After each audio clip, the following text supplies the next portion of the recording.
आप कहते हो कि मंदिर से जाते समय नंदी के कानों में, बहुत सुंदर प्रश्न है आपके, बहुत भाव से और आनंद से आपने करा, और जनमानस के कल्याण के प्रश्न है ये, केवल आपके लिए नहीं है, ये सबके लिए इतने जोरदार प्रश्न हैं। जो गलती भी करते होंगे तो उसको सुधार सकते।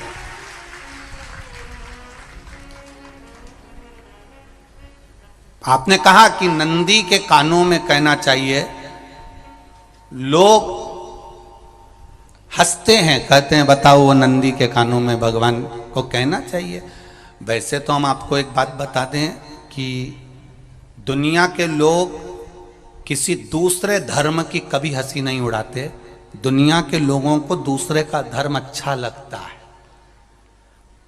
दुनिया के लोग सबसे ज्यादा हंसी उड़ाते हैं तो हमारे सनातन धर्म की ही उड़ाते हैं, और जी खुद उड़ाते हैं, दूसरा उड़ाने वाला नहीं होता।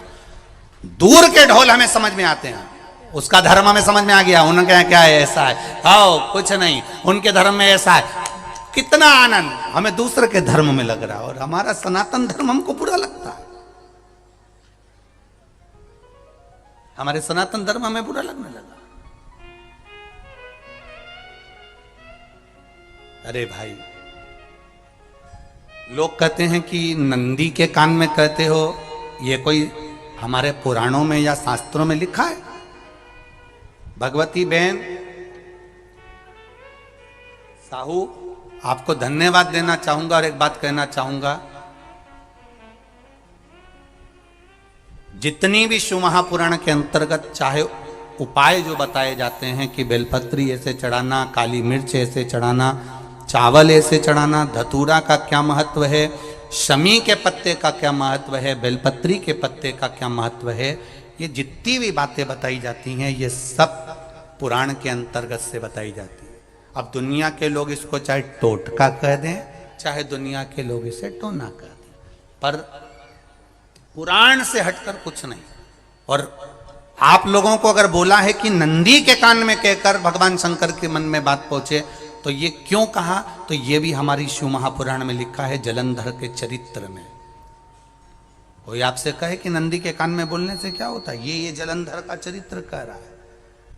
मां पार्वती जी का हस्त कमल पकड़कर जलंधर लेकर जाने लगा।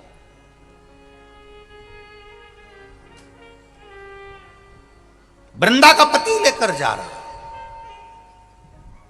वृंदा तो भगवान की भक्ति में लीन रहती थी, उसको तो जलंधर को सबसे ज्यादा तकलीफ थी नारायण से, पर शिव के पास आ गया, क्योंकि ईर्षा प्रवृत्ति, अभी कथा में कहा, कोई कोई ऐसा होता है जिसको तुमसे बेर नहीं होता तो भी अंदर से ईर्षा जाग जाती है। कोई कोई ऐसा होगा जिसको अंदर से ईर्षा जागती है,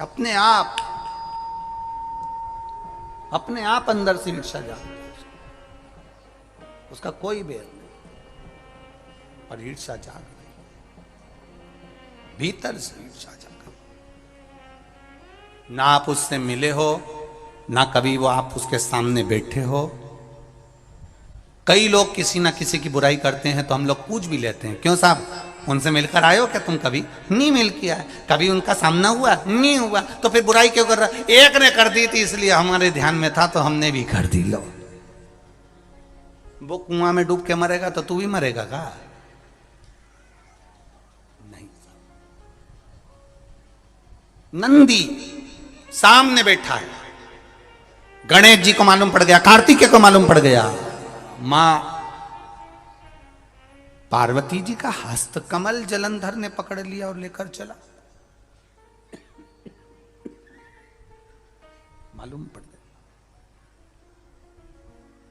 तब नहीं रहा गया। गणेश जी को क्रोध आ गया और गणेश जी महाराज आए, शिव जी को जगाने लगे, पिताजी पिताजी पिताजी कर कर जगाया, उठो पिताजी, पिताजी उठिए, पिताजी जागिए, पिता को जगा रहे हैं। भगवान शंकर नहीं उठे, तप में लीन थे। क्या करें हम? जलंधर के पास में इतना बल है, इतना बल है, और पिता की आज्ञा नहीं होगी तो हम कैसे मार देंगे इसको? मारने को तो हम मार दें। मां ने आज्ञा करी थी कि जलंधर उसको तारकासुर को मार दो, तो कार्तिकेय ने तारकासुर को मार दिया। शिव जी की आज्ञा नहीं तो हम इसको कैसे मारें? क्या करें?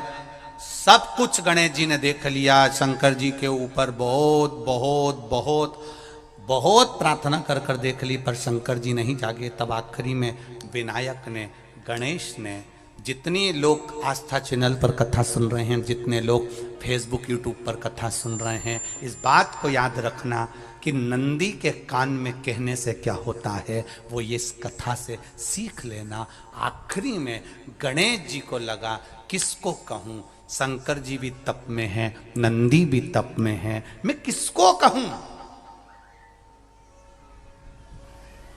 शिव जी को कह के कर थक गया, पिताजी को बोल बोल कर थक गया, पिताजी जागते नहीं। अब मैं किसको कहूं ये बात, किससे कहूं?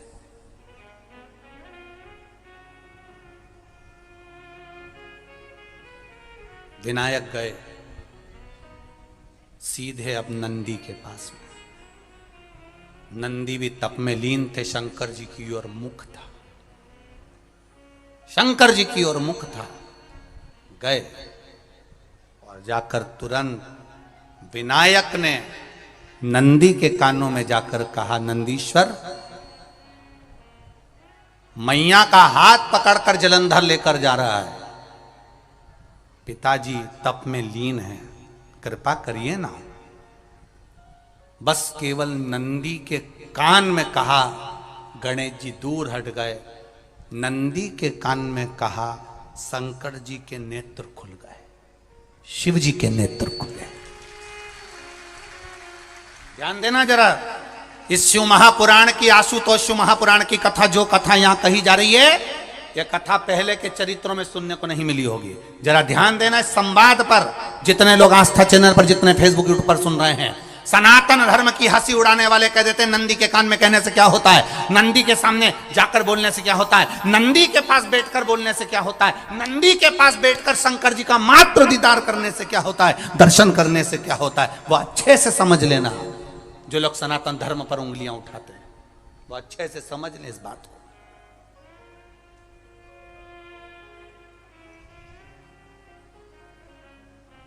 क्या होता है,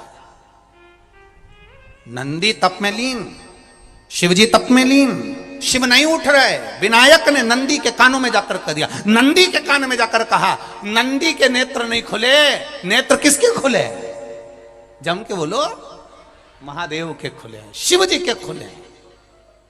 ये मन का तार, नंदी शंकर की आराधना कर रहे थे, शिव अपनी भक्ति में डूबे थे।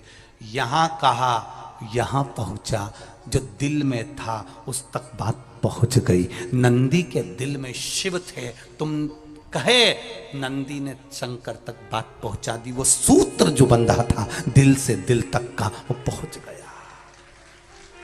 वो सूत्र जो दिल से दिल तक बंधा हुआ था, मन से बंधा हुआ था, खबर वहां तक पहुंच गई, खबर पहुंच गई। उसको जानो, लुटाइए, ये मौका मिला है आनंद का, दिल से प्रेम लुटाओ। नंदी से कहा, नंदी ने देवादिदेव महादेव से नहीं कहा। केवल नंदी आंख बंद कर कर बैठे थे, कहते से ही भगवान गणेश के शब्द शिव जी तक पहुंच गए। शिव जी के नेत्र खुल गए और उन्होंने जलंधर के पास पहुंचकर पार्वती जी का हस्त कमल छुड़वाया। जरा विचार करिएगा, आप नंदी से कहते हो मेरे महादेव तक बात पहुंच जाती है, आपको केवल नंदी से प्रेम से कहना है, नंदीश्वर मेरे बाबा, ए मेरे बाबा, आप रोज शिव जी को लेकर भ्रमण पर निकलते हो, मुझे बहुत दुख है, आप मेरे दुख को मिटाने के लिए मेरे दरवाजे पर क्यों नहीं आते? नंदीश्वर से कहा, शिव जी तक बात पहुंच जाएगी, शंकर के नेत्र आपके लिए खुल जाएंगे और महादेव आपके यहां खड़ा मिलेगा, मेरा महादेव आपके पास में खड़ा मिलेगा। आशुतोष महापुराण की कथा कहती है, लोग कहते हैं नंदी को कहने से क्या होता है, ये शिव तत्व की कथा आशुतोष शिव महापुराण कह रही है। कहा वहां तक पहुंचा, दिल से दिल का कंठ। जो भगवान नंदी के कानों में कुछ कहकर आते हैं, बोले हो कभी? सीधे बोल देते हो क्या जाकर? नंदी के कानों में कहने का भी एक तरीका है, आप लोगों को मालूम होगा वो तरीका, नहीं मालूम? बेलपत्री की जो डंडी रहती है ना, बीच का जो भाग है, ध्यान दिए ना जरा सा, ये बीच की जो डंडी है, फिर से देखिए, बेलपत्री के 2 पत्ते और उसके पास में जो बीच की जो डंडी का भाग है, दिख रहा है आप लोगों को? ये 2 डंडी, ये बीच की 2 पत्ती और उसके बीच में जो 2 डंडी का भाग होता है। जब हम देवादिदेव महादेव से कोई बात कहने वाले होते हैं ना कि बाबा बहुत दुखी हूं, बाबा बहुत तकलीफ चल रही है, बाबा मैंने एक कंपटीशन एग्जाम में परीक्षा दी है, बाबा मेरे जीवन में ये तकलीफ हो रही है, बाबा, तब इस बेलपत्री की जो ये डंडी होती है, इस उंगली से, इस अंगुष्ठ से इस डंडी को पकड़ा जाता है और बाबा के कर्ण में कहने से पहले ये हाथ को नंदी के ऊपर रखकर फिर हम बाबा के नंदी के कानों में कहते हैं और चलते समय इस बेलपत्र को अशोक सुंदरी की जगह पर चढ़ाकर वापिस सजाते हैं। देव अधिदेव महादेव को पार्वती की बात मानना ही पड़ती है और वो कहना ही। ये बेलपत्र की महत्व है।